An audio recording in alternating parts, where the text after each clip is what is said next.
Assalamualaikum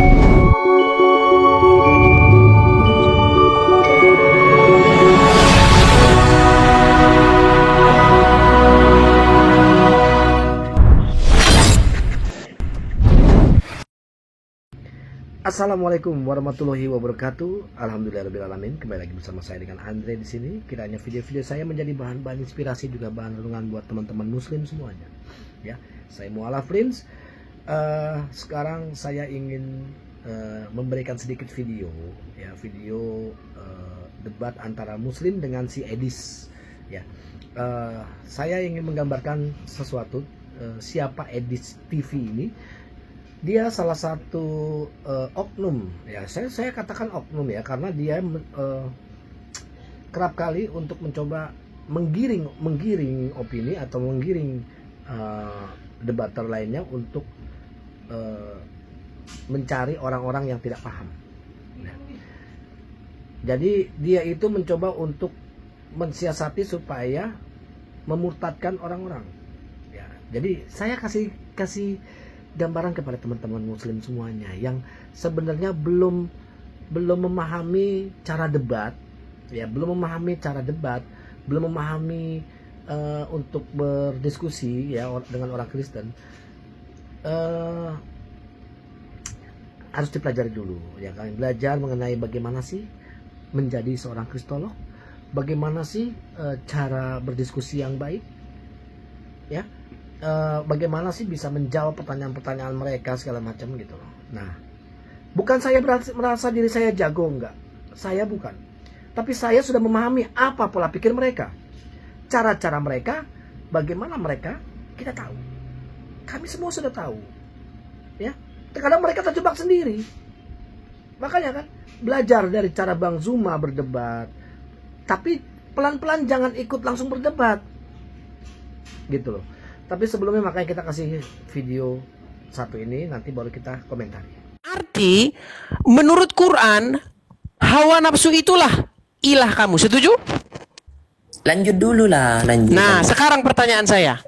Setuju nggak kamu bahwa yang mengendalikan seorang muslim adalah Muhammad? Tidak. Oke, kalau begitu pertanyaan saya, kamu harus begini, kamu harus begitu, harus begini, belok kiri, belok kanan, masuk kamar mandi pakai kaki ini, keluar kamar mandi pakai kaki ini. Siapa yang ngatur kamu supaya kamu jadi kayak gitu? Itu bukan dari Pertanyaan saya sama kamu, siapa yang ngatur kamu supaya kamu jadi kayak gitu? Allah. Bukan Muhammad. Nabi Muhammad hanya menyampaikan. Pertanyaan saya, yang kamu patuhi itu Allah apa Muhammad? Allah. Berarti Muhammad nggak perlu kamu patuhi? Dan saya patuh. Berat.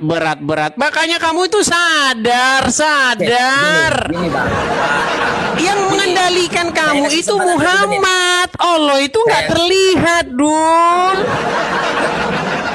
Yang Bang, mengendalikan gini, kamu, ini loh, ini yang mengendalikan kamu. Kamu pagi-pagi harus pergi ke sini, pagi-pagi ambil air wudhu begini dan lain sebagainya. Yang mengontrol, mengendalikan hidup kamu supaya kamu begini dan begitu adalah Muhammad. Bener nggak?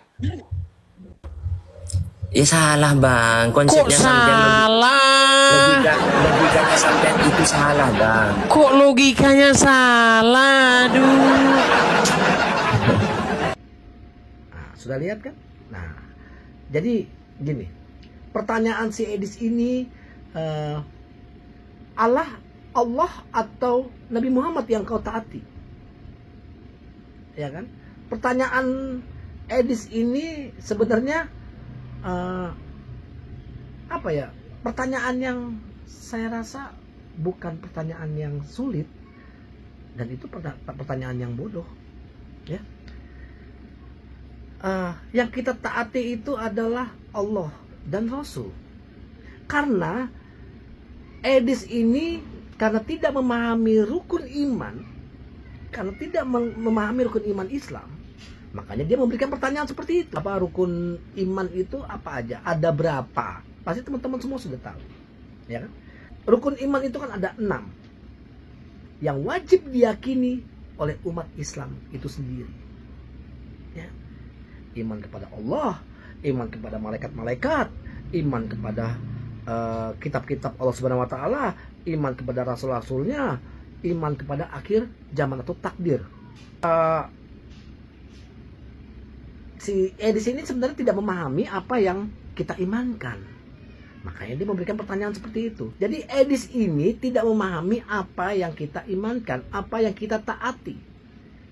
Jelas kita taat kepada Allah dan taat kepada Rasul. Ya. Bukan berarti Nabi Muhammad itu adalah Allah juga. Karena Allah ya kan melalui Jibril memerintahkan kepada Nabi Muhammad supaya untuk menyebar ke semuanya. Seperti halnya Yesus. Yesus juga diperintahkan ya kan oleh Allah ya untuk menyebarluaskan apa firman-firman Allah. Bukan berarti Yesus itu adalah Tuhan. Kan begitu. Konsepnya kan begitu. Tapi mereka menganggap bahwa Yesus itu adalah Tuhan. Nah, perbedaannya orang Islam ya, bahwa Allah memerintahkan kepada Nabi Muhammad SAW dan kita tidak menuhankan Nabi Muhammad SAW, tapi kita mentaati apa yang diperintahkan oleh Nabi Muhammad SAW karena dari perintah Allah. Karena perintah taat kepada Rasul adalah perintah tanpa syarat. Dan ini menunjukkan bahwa tidak ada perintah Rasul yang salah atau keliru. Tidak ada juga yang bertentangan dengan perintah Allah. Di sini yang harusnya teman-teman muslim itu bisa menjawab seperti ini. Ya, karena dia tuh nggak paham. Karena yang di pikirannya, di benaknya dia adalah kalau lu mentaati Nabi Muhammad SAW, jadi lu menuhankan Nabi Muhammad. Terus Allah bagaimana? Lu disetir sama Nabi Muhammad. Dikasih gambaran seperti itu kan. Loh, kita lebih jelas. Kita mentaati Nabi Muhammad SAW atas ajaran-ajarannya untuk taat kepada Allah Subhanahu Wa Taala. Tapi kita tidak menuhankan Nabi Muhammad SAW. Tapi mereka, ya kan, diutusnya Nabi Isa alaihissalam, diutusnya Yesus, ya, diberikan firman-firman Allah kepada Yesus. Tapi dianggap bahwa Yesus adalah Tuhan. Coba, dari mana logikanya? Siapa yang sehat pemikirannya? Siapa yang cerdas pemikirannya? Teman-teman, saudara-saudara muslim harus paham. Saya bukan mengajarkan, saya mengingatkan. Ya, mereka cukup handal untuk menjebak segala macam. Ya. Saya coba naik, saya nggak digubris. Jadi gini, untuk teman-teman muslim yang ingin jadi debater, mohon dipelajari dulu. Bukan saya so jago, saya pun sudah nggak mau berdebat di online. Lebih baik ketemu, karena untuk menghindari penghujatan. Saya tidak melarang teman-teman muslim yang lainnya, Bang Zuma, Kores, Rifa, segala macam, untuk berdebat secara online. Monggo silakan, itu ada ranahnya. Ya, kalau saya nggak mau, karena pastinya ada unsur hujat dan saya emosi, gitu.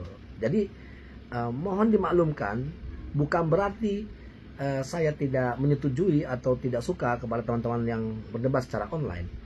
Tapi kalau saya lebih cenderung berdebat secara offline. Kenapa? Karena mereka tidak akan pernah menghina di depan mata saya. Ya. Tidak. Karena sifatnya saya sudah tidak takut mati. Saya tidak takut mati. Jadi jika Allah menentukan saya mati hari ini, saya mati hari ini. Ya. Di sini yang harus kita pahami, teman-teman, saudara-saudara muslim semuanya. Ya. Jadi taat kepada Allah dan Rasulnya. Islam mentaati Allah dan Rasulnya. Ya. Ingat sekali lagi, perintah taat kepada Rasul adalah perintah tanpa syarat, mutlak. Bukan berarti kita menganggap Nabi Muhammad SAW adalah Allah. Ya, oke, cukup sampai di sini. Semoga menjadi bahan renungan dan bahan pencerahan buat teman-teman muslim semuanya. Wassalamualaikum warahmatullahi wabarakatuh.